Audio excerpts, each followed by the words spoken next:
Om Asato Ma Sadgamaya Tamaso Ma Jyotirgamaya Mrityorma Amritam Gamaya Shanti Shanti Shanti. Namaskar and good evening. We welcome you all to the Biren Memorial Lecture, which has been turned as an annual festival for us to invite our intellect, to listen deeply, to think critically and act accordingly, as we may term it as Shrobon Monon Nididhashon. And to do the honor, we have today a very distinguished speaker, Dr. Rudrangshu Mukherjee, Chancellor, Ashoka University, who will be speaking on the national anthem and national song. But before we dwell into the actual topic of today's evening, I would like to request Sri Ritendra Roy, MD Oppenheimer, to deliver the address of welcome and also to read out a short life sketch or the write-up of Dr. Biren Roy. Over to you, Sri Ritendra Roy.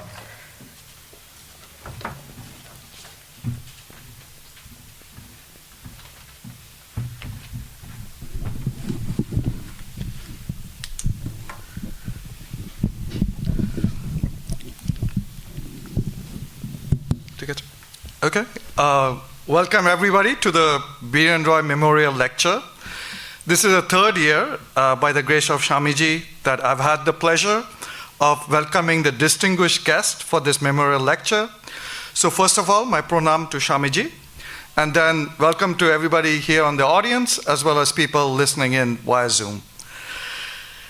It's my distinct pleasure to welcome Dr. Rudrangshu Mukherjee.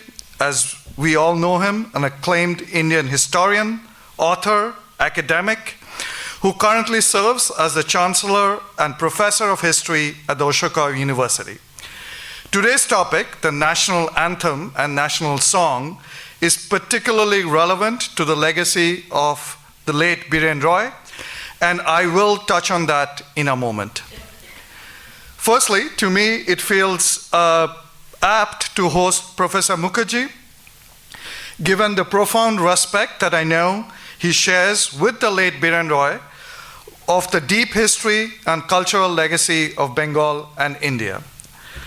It's also a privilege to have him deliver the lecture at this venue in the Ramakrishna Mission Institute of Culture, given Swami Vivekananda's deep roots in building national consciousness through a sense of pride in India's spiritual and cultural identity.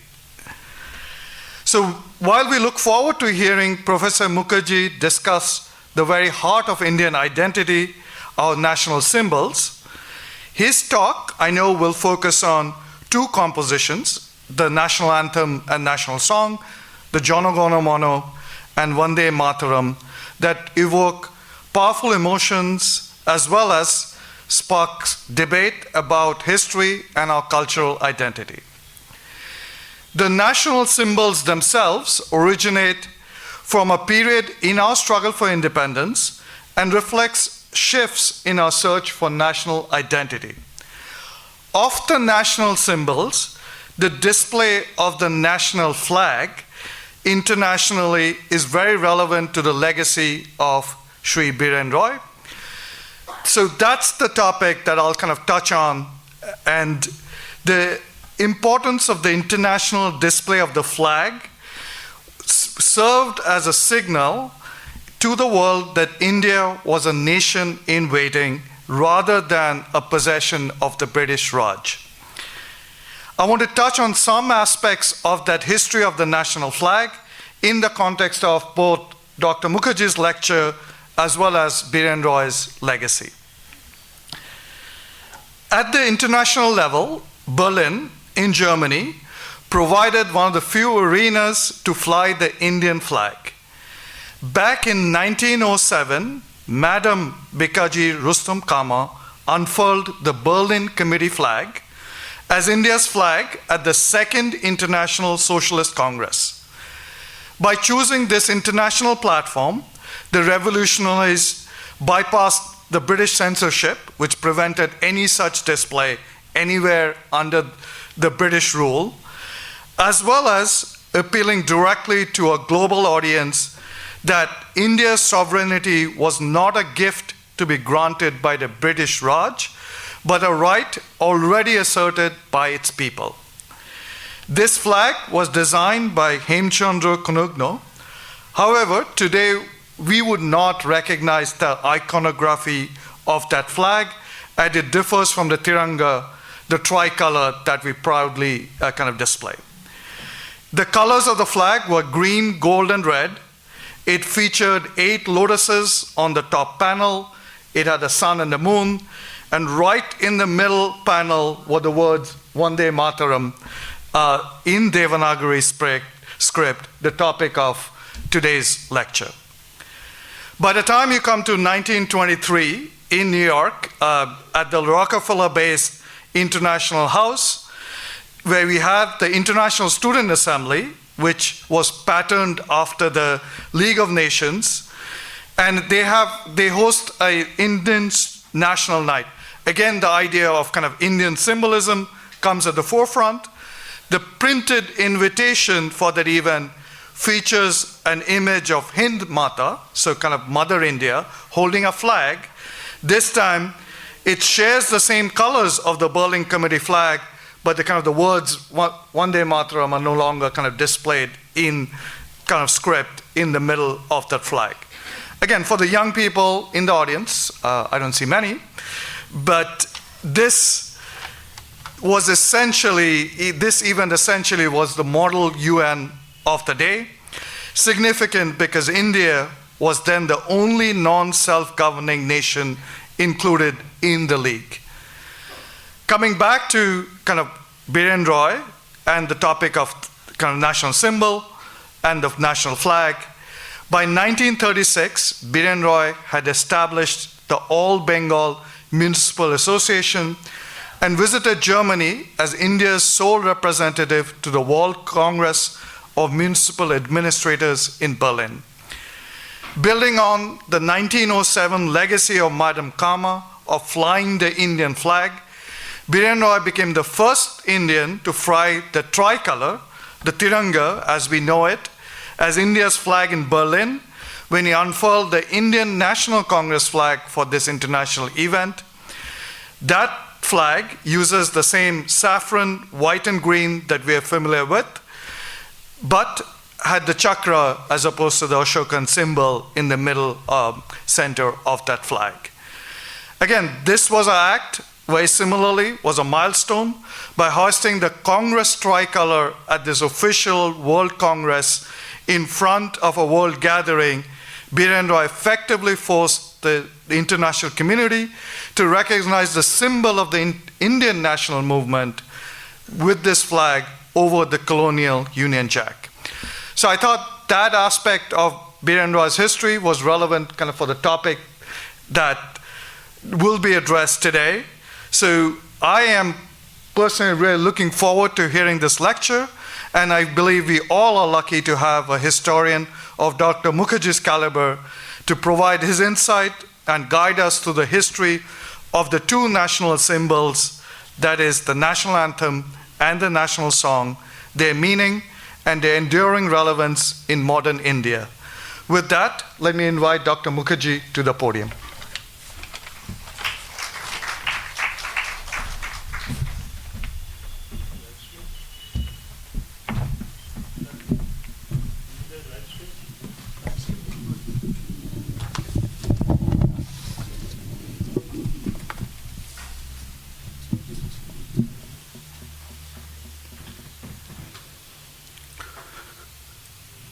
Good evening.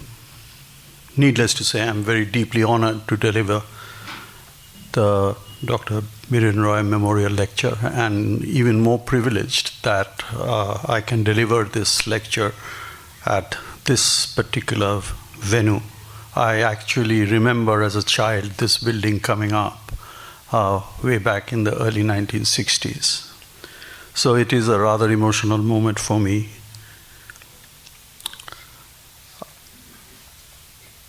The two songs that we are going to talk about this evening, India's national anthem and India's national song, were written by two of the greatest literary geniuses of our country. Their names do not bear any repetition to this audience. It is important to underline, and I want to begin with this, that even though one is called the national anthem, the other is called the national song, both of them occupy the same pedestal in our national consciousness. The first President of India, Rajendra Prasad, made this very clear in his speech the day the Constitution of India was signed, November 24, 1950, and the announcement was made that Jana Gana Mana would be the national anthem of India. Rajendra Prasad said the following thing, quote, "The composition consisting of the words and music known as Jana Gana Mana is the national anthem of India, and the song Vande Mataram, which has played a historic part in the struggle for freedom, shall be honored equally with Jana Gana Mana and shall have equal status with it." Unquote. The words are unambiguous. I want to spend the rest of this talk in trying to analyze the context and the significance of the two songs. For the simple reason of chronology, I will begin with Vande Mataram. It was originally written as a stand-alone poem of 12 lines, sometime between 1872 and 1875. There are three very good reasons for this dating. One is a number mentioned in the 9th line of the poem. Shoptokoti, the number is. Shoptokoti konte kolo kolo ninado korale. 7 crores, that is 70 million, which was the population of the Bengal presidency according to the census of 1871. Bankim Chandra was very well familiar with the census of 1871 because in 1872 he had written an essay on the population statistics of this census. Second is a comment made by Aurobindo Ghosh in 1907. Aurobindo Ghosh made the first English translation of Vande Mataram. He also edited a journal which was called Vande Mataram.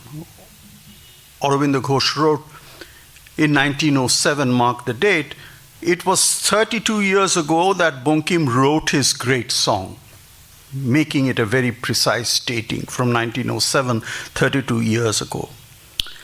And third, in 1874, in an essay called Amar Durga Utsav, published in Bongo Darshan, a journal that Bankim Chandra himself edited, Bankim Chandra used ideas and imageries that carry resemblances with those used in Vande Mataram. So, cannot be dated precisely, but the period, early 1870s, we can be sure about. Vande Mataram was thus an unpublished poem till Bankim Chandra decided to insert it in his novel Anandamot, published in 1881. For the novel, Bankim Chandra added 14 more lines. And what is most important to note is that in the novel, he put the original 12 lines within quotation marks. These quotation marks were kept in the first 3 editions of the novel. So, the 3 editions that Bankim himself saw, the quotation marks were kept. The conclusion suggests itself. Bankim Chandra clearly wanted to differentiate what he had added for the novel in 1881 from the original poem which he had composed in the early 1870s. There is also a thematic difference between the original first two stanzas and the rest. The first two stanzas are an evocative description of the motherland, which is identified with Bengal. Her lushness, her beauty, her strength, and how these combine to produce loyalty of the people who are the sources of strength against the enemy. The poem in the part that was added continues in the same vein, but makes a clear identification of the motherland, with the goddess Durga, with Komala, and with Bach, speech. There is thus a clear shift in the register of the two parts. It is important to keep this shift in mind, as we will come back to it later on in the course of my presentation. Outside the readership of Anandamot, the song remained relatively unknown till Rabindranath set it to tune in the Raga Desh and sang it, solo voice, in the Congress session of 1896 held in Calcutta.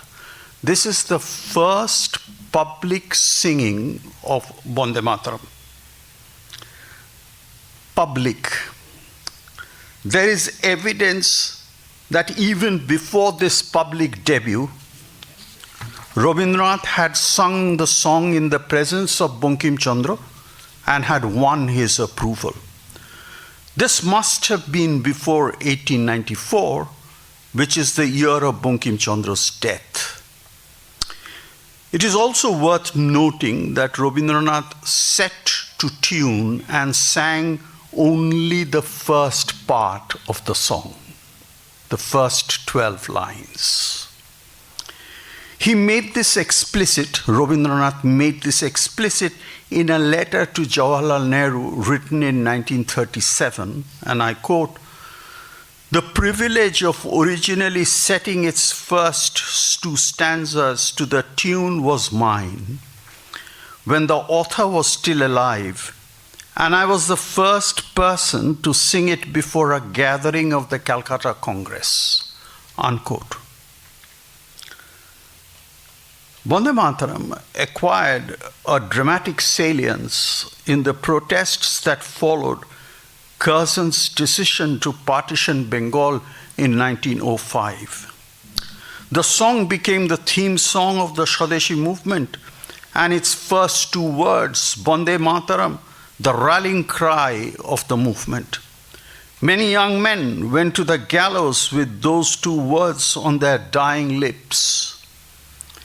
In fact, the movement began with a procession in October 1905, 13th October, if I'm not mistaken, at the helm of the procession was Rabindranath himself singing Vande Mataram. The song dramatically won popular appeal, and from this point became an integral part of the Indian national movement. It is somewhat of an irony that a beautiful song, mostly in very Sanskritized Bengali, when it became the vehicle of politics, also became the subject of a controversy. This controversy needs to be located within a phase of the Indian national movement.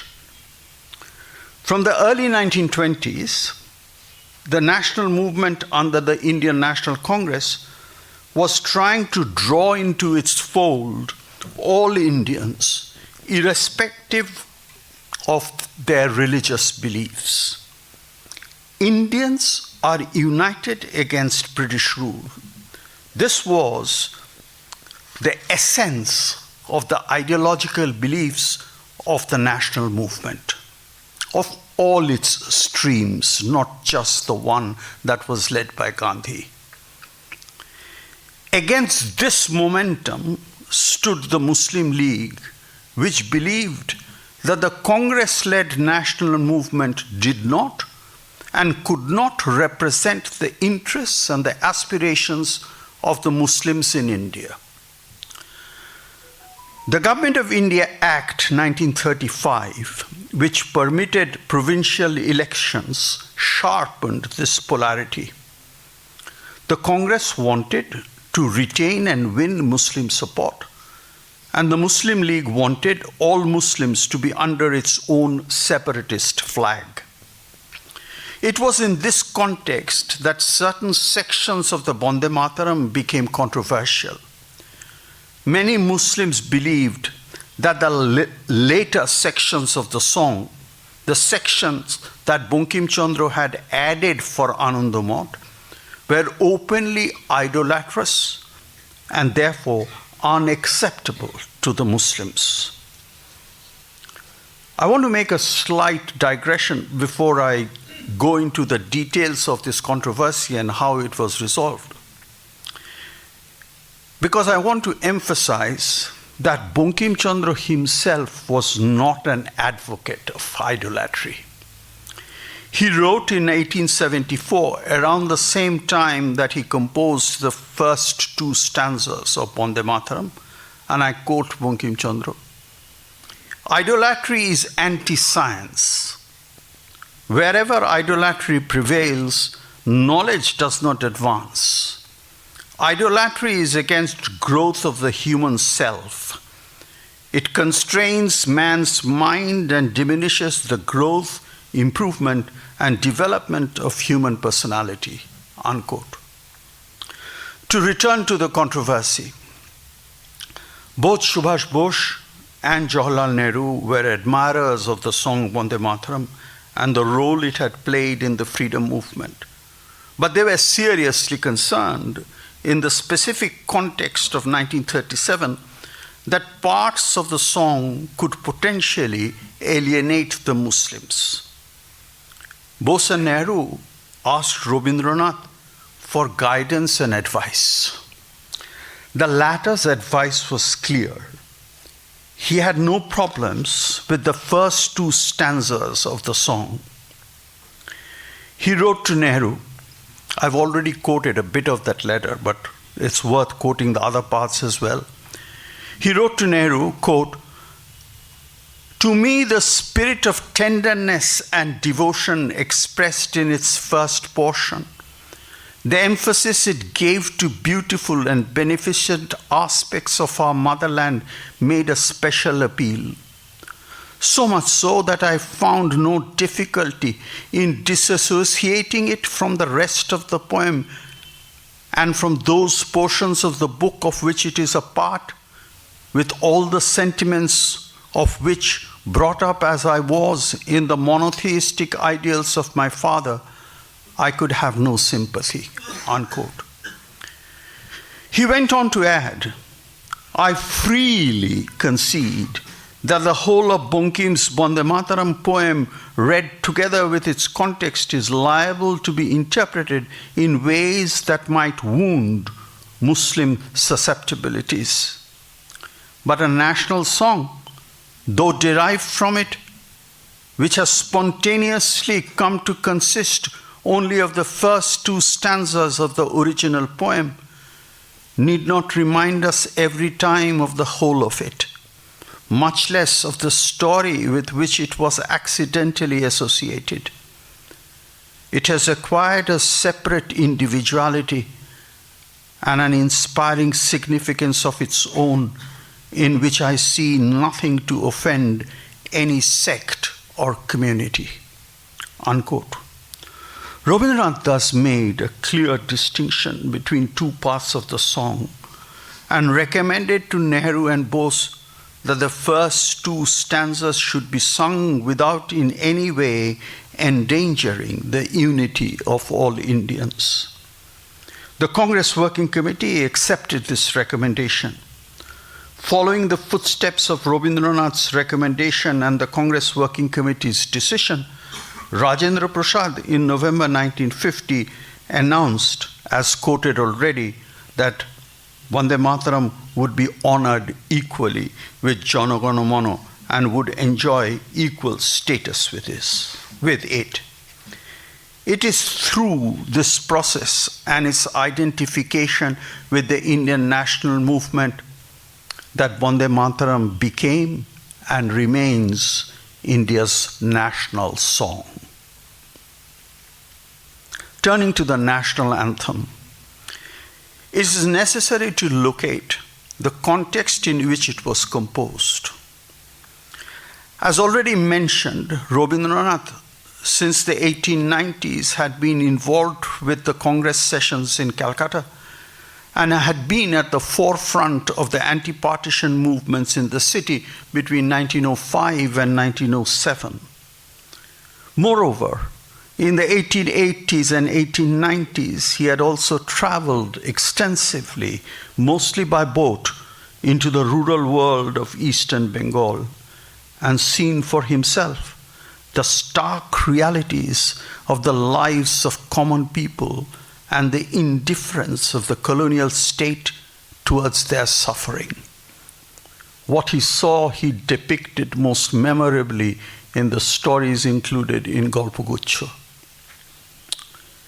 From around 1907, he was also turning away from some emerging trends of the Swadeshi movement, trends associated with coercion and violence.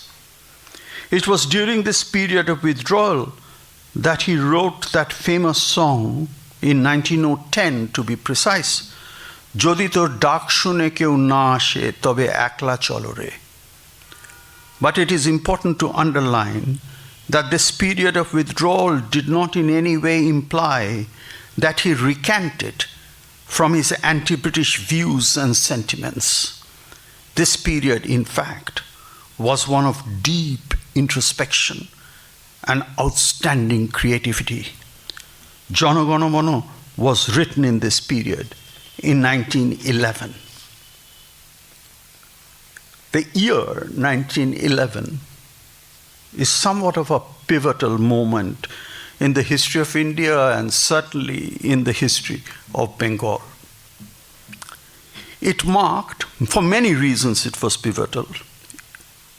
One of the first and perhaps the most trivial is it marked the first visit of a reigning British monarch to India. George V, in the winter of 1911, visited India. And to flag this moment of the royal visit, a grand darbar was arranged by the Viceroy of India in Delhi. As the darbar ended, the formal part of the darbar ended, and people were actually leaving the amphitheater, George V did something very dramatic. He stood up from the makeshift throne on which he had been sitting and grabbed a piece of paper from Lord Hardinge, the Viceroy, and in a very loud voice made two announcements. First, he said that the capital of British India would shift from Calcutta to Delhi. And second, he said, the partition of Bengal, which had produced the Swadeshi movement, that partition would stand annulled. Bengal would no longer be a partitioned province. So he was taking away something from Bengal and giving back something to Bengal as well. The second is why it's pivotal, and this is a far more important moment. George V was scheduled to visit Calcutta over the New Year. Now, as you know, the Congress sessions at that time were always held for 2 days, beginning on Boxing Day, 26 December. It began on the morning of 26 December, ended sometime around tea time on the 28th of December. So the Congress session would just miss the royal visit. But the Congress, which was then under the influence of a group of congressmen who were called moderates. They were called moderates because they did not directly oppose British rule. They believed in the politics of appealing, petition, even mendicancy. The moderates wanted to honor George V. And they wanted to do so through a special song. And a person, a very important person, whose identity still remains a bit obscure. A number of names have been suggested, but nobody's quite sure who that person was. But somebody who was a moderate in the Congress but was very close to Tagore, approached Tagore to write this song honoring George V. This request, the very request, extremely irritated and angered Rabindranath. Many years later, in 1937, he recalled the incident in a letter to a very close associate, Pulin Bihari Sen. And this is what he wrote. It's worth reading out that letter. Someone well placed in government circles, who was a friend of mine, specially requested me to compose a song in praise of the Emperor George V. I was amazed at this request, and the amazement was laced with anger. It was a strong reaction, and it was as a strong reaction and opposition to this request that I proclaimed the victory of the champion of India's destiny in the song Jana Gana Mana Adhinayako. This champion is the eternal charioteer, is the guide of the travelers on the hazardous path of the rise and fall, and is in the hearts of the multitude and their guide. That such an eternal charioteer of humanity's destiny cannot be George V or George VI or any other George was perceived by my loyalist friend, because despite his devotion to the emperor, he was not bereft of intelligence. Unquote. So it's very clear, it's necessary to say this because there is still that canard floating around that Jana Gana Mana was written in praise of George V. It wasn't. In Tagore's memorable words, it was not written in praise of George V, George VI, or any other George.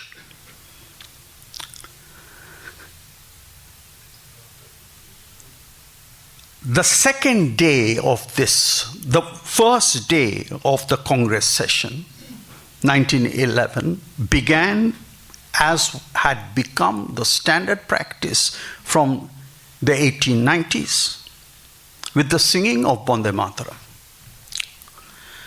On the second day, the session began with the singing of Jana Gana Mana. This is the first public singing of Jana Gana Mana. It was praised in the nationalist press, Amritabajar Putrika, the Bengali, the mouthpiece of Surendranath Banerjee, as a song of benediction. This word is very important, a song of benediction. The text of the song was published for the first time in January 1912 in Tattabodhani Putrika, a journal of the Adi Brahmo Samaj, of which Tagore was the editor in 1912. The text was published under the rubric Brahmo Sangit, not as an eulogy to any individual. On January 25th, Magh Utsav, that year, the song was sung in the Tagore household under the direction of Rabindranath himself. The musical notation was published. The musical notation was done by Dinendranath, grandson of Rabindranath's eldest brother.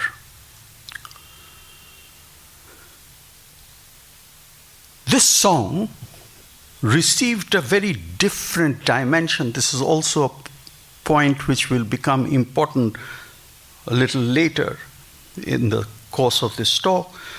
Received a different dimension when Subhash Bose, in November 1942, in Berlin, the Free India radio had a Hindi version of the song sung. That song, this is remarkable of the distance that we have traveled. This song was composed, the music for this song was composed by Abid Hassan, Mumtaz Hussain, and Ram Singh Thakur scored it for a band. 2 Muslims and a Hindu.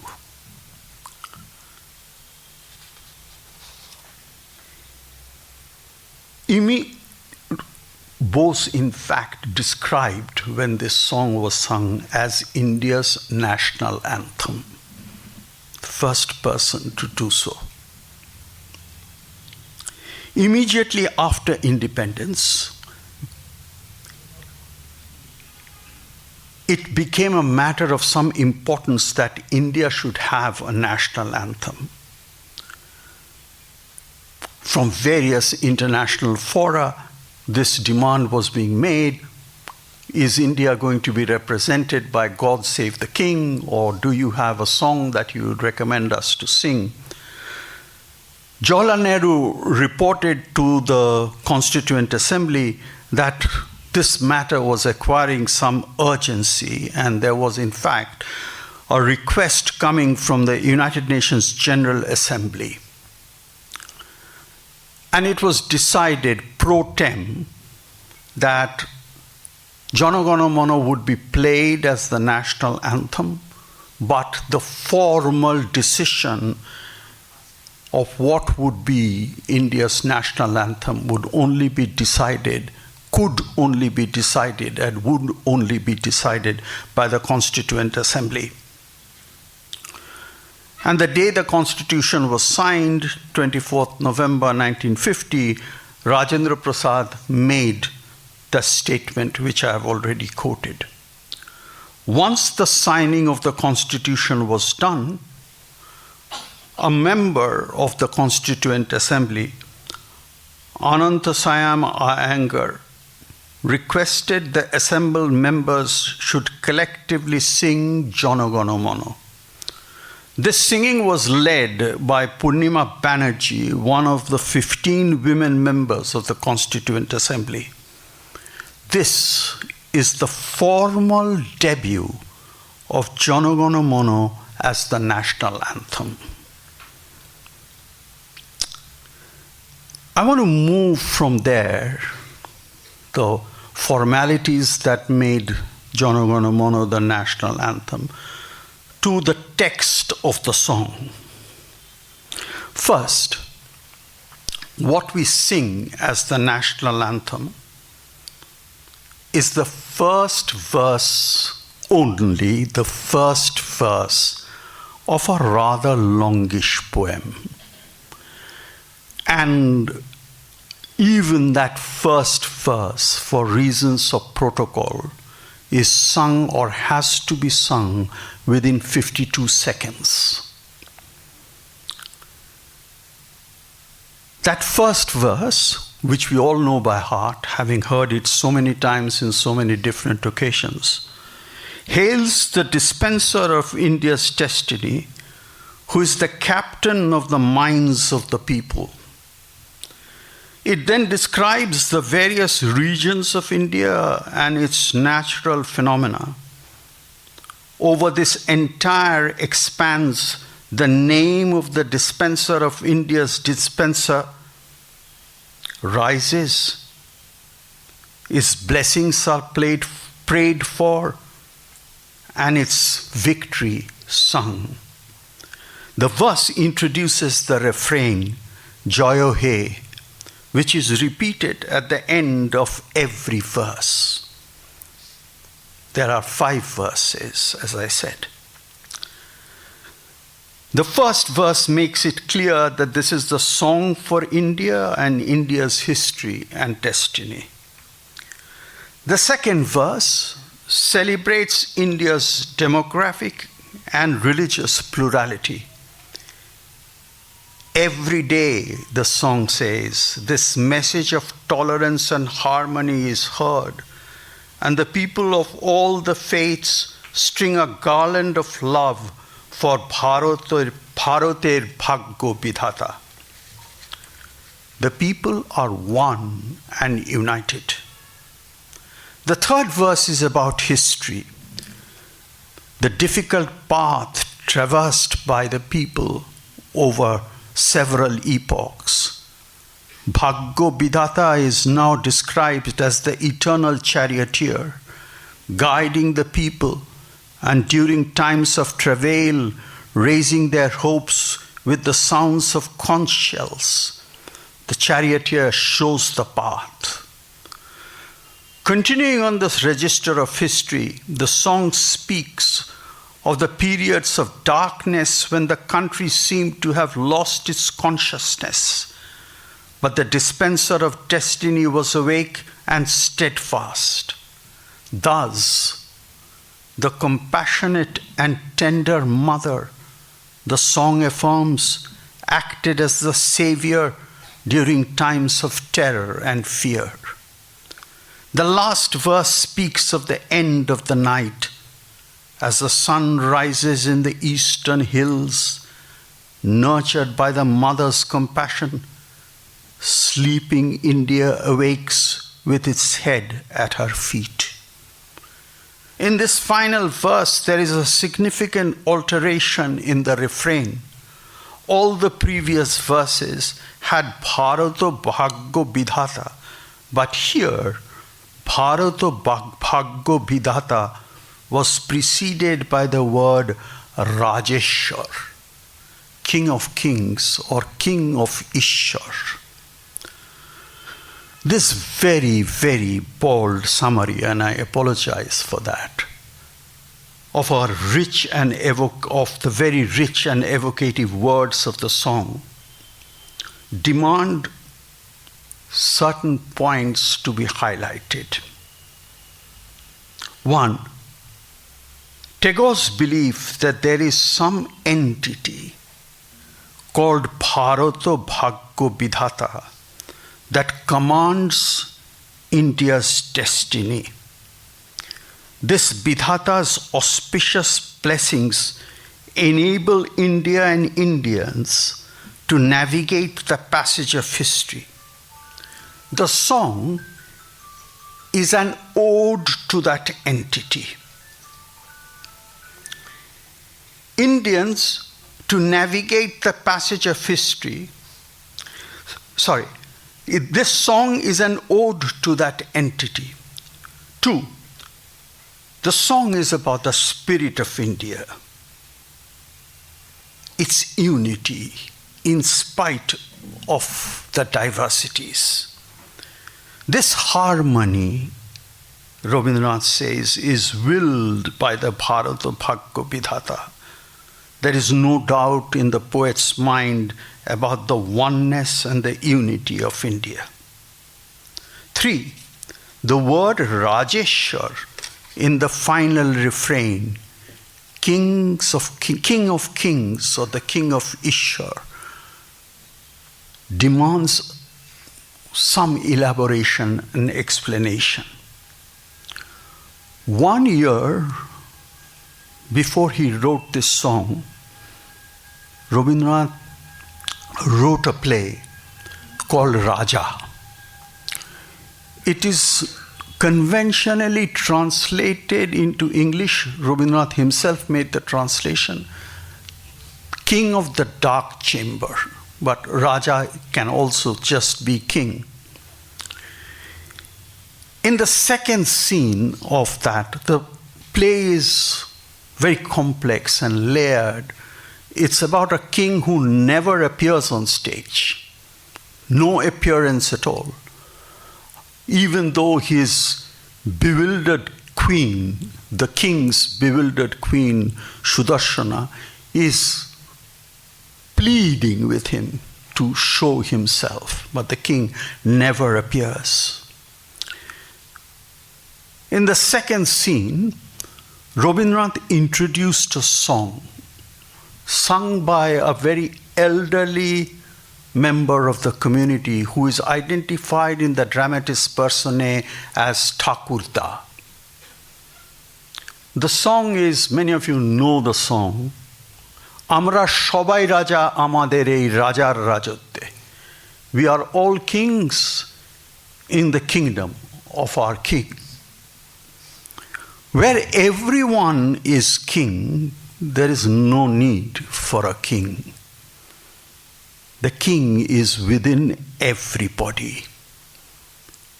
Rabindranath was celebrating a unique notion of sovereignty, captured by the word Rajeshwar. He hailed the victory of the Rajeshwar in every sovereign individual's heart and consciousness. I believe he was making a gesture towards a popular sovereignty, a realm where everyone is a king. Further, up to the penultimate verse, the identity of Bharata Bhagya Vidhata is ungendered.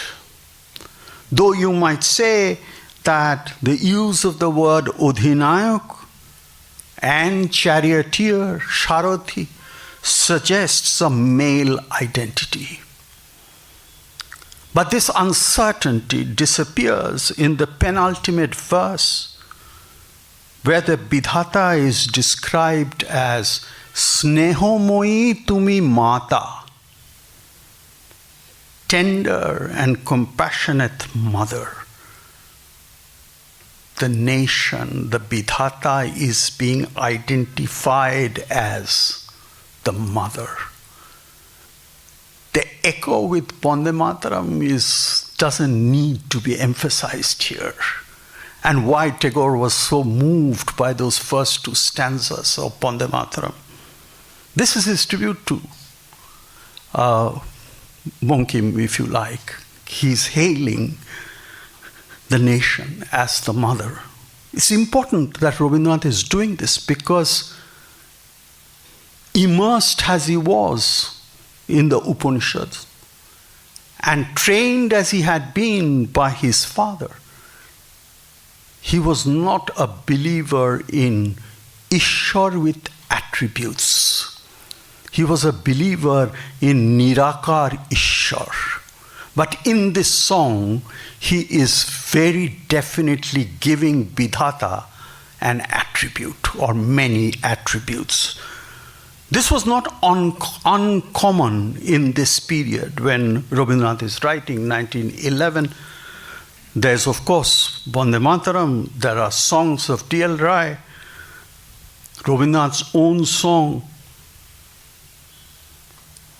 বাংলাদেশের হৃদয় হতে তুমি আপনি কি অপরূপ রূপে দেখালে তুমি জননী.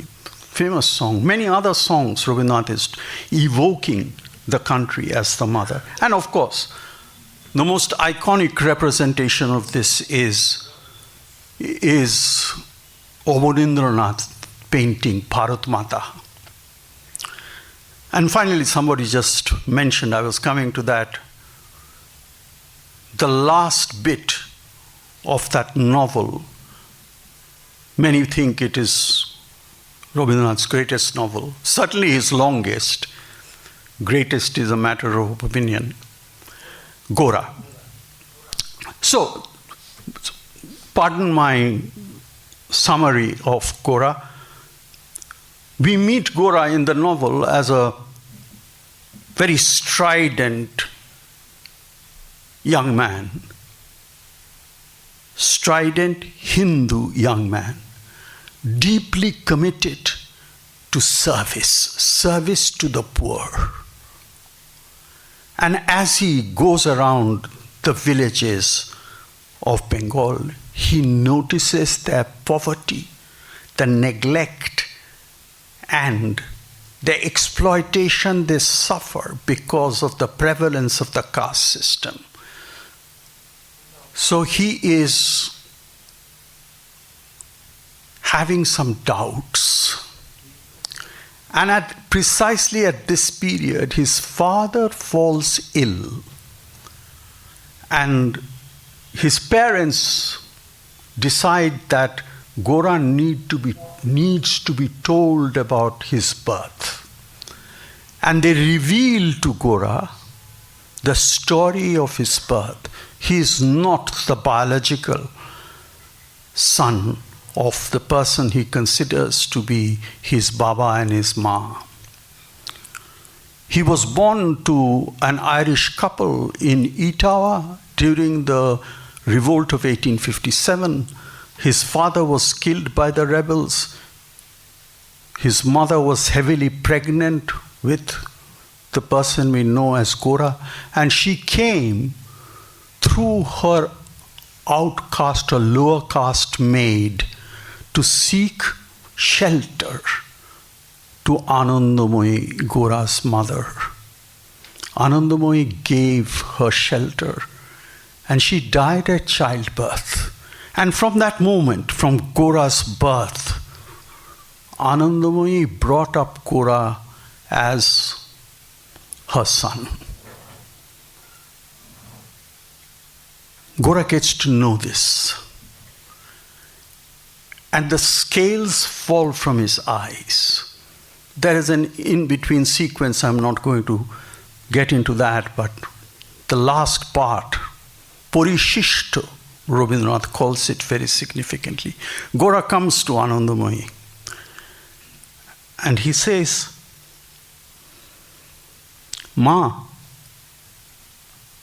যে ভারতবর্ষকে আমি বাইরে খুঁজছি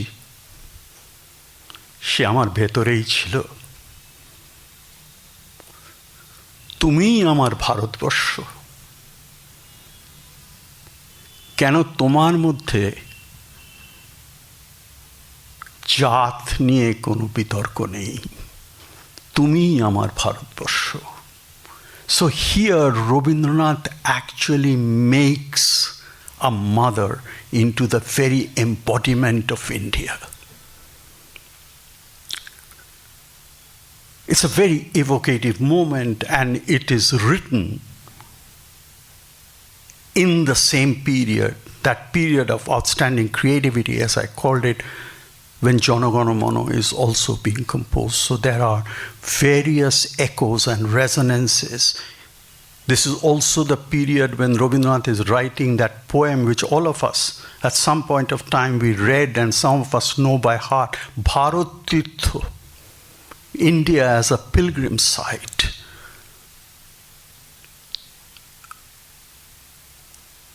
It's an essential component of Rabindranath's beliefs, Rabindranath's ideas, and Rabindranath's vision for India.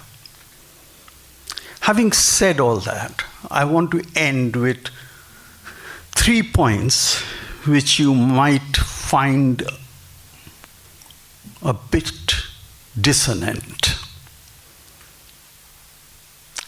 In the centenary year of Rabindranath's birth, Sahitya Academy decided to bring out a volume, which they did. And Kripalani was the general editor, and Kripalani naturally asked the Prime Minister of India to write a foreword for this volume. This volume is still available. I'm sure it's in the Ramakrishna Mission Library. And Nehru wrote there in the foreword that in my last meeting with Gurudev, Nehru never referred to Rabindranath by any other term. In my last meeting with Gurudev, I asked him to compose a national anthem for India. And Nehru says, at that time, Jana Gana Mana was not in my mind as the national anthem.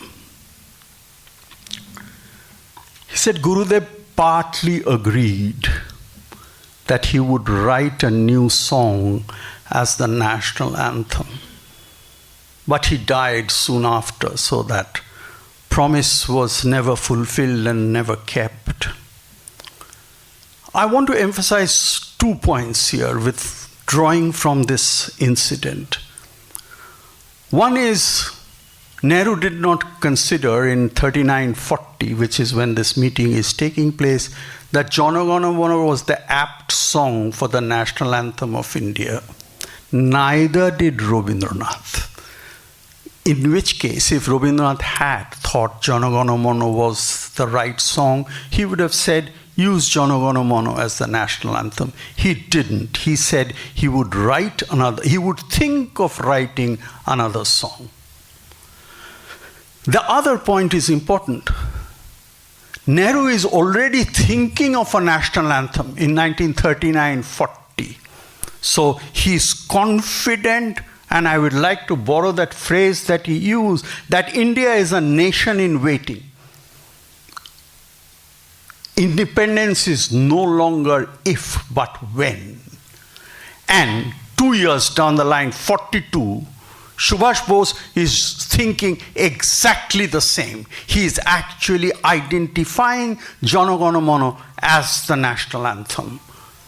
And maybe, this is a speculation on my part, the decision of the Constituent Assembly to name Jana Gana Mana as the national anthem was partly influenced or preempted by the choice that Bose had already made in 1942.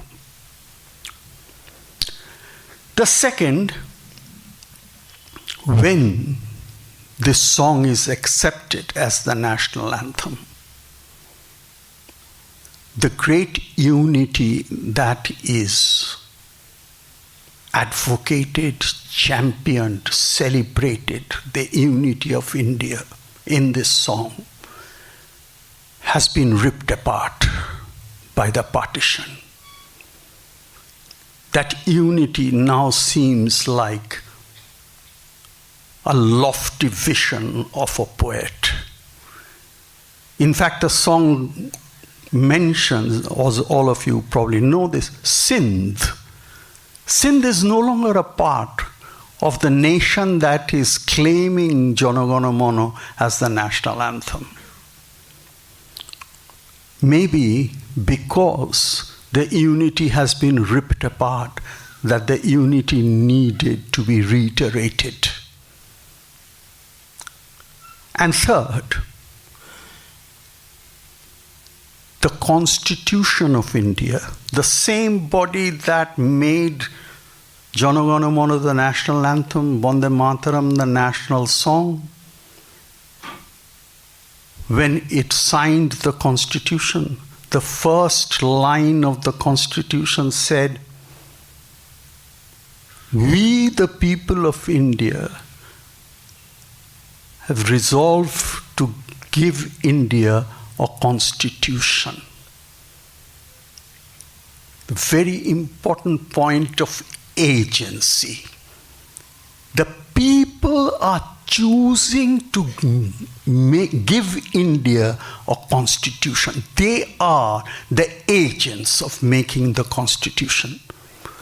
This, I think, lies somewhat uncomfortably with the idea that India has a Bharato Bhagyo Vidhata, which controls all destiny, all history of India. The Constitution is giving to the people the agency. But both songs are magnificent. in their vision, in their language, in their emotions, in the sentiment. Except that one spoke of Bengal and the other spoke of Bharat. But they are both of equal importance, equal significance, and are equally moving. Thank you.